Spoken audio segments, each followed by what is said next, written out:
Otasansan rédíò and TV.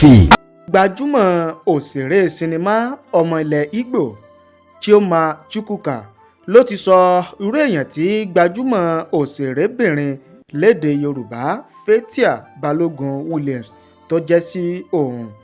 Chioma ní òun ò lè gbàgbé ìwà ọmọlúàbí tí Faithia Balogun Williams tó hù sí òun nígbà kan tí òun ṣe ìrìn àjò pẹ̀lú àwọn òṣèré míì lọ sí orílẹ̀-èdè United Kingdom.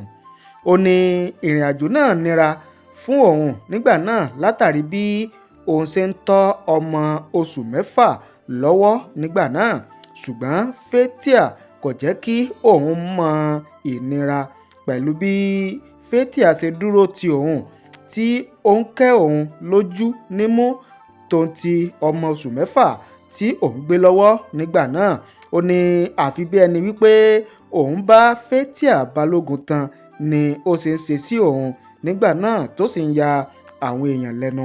Lójú òpó Instagram page tó jẹ́ ti Chioma ni Chioma ti tú kẹ̀kẹ́ ọ̀rọ̀ náà kalẹ̀ lásìkò tó ń kí Faithia Williams Balogun fún ayẹyẹ ọjọ́ ìbí ọdún 53 tí Faithia ṣe lọ́jọ́ 5 oṣù kejì ọdún 2024.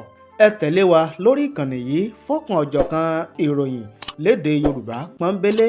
Ẹ ṣé o bẹ́ẹ̀ ṣe ń wò wá, ẹ ṣé bẹ́ẹ̀ ṣe ń gbọ́ wá.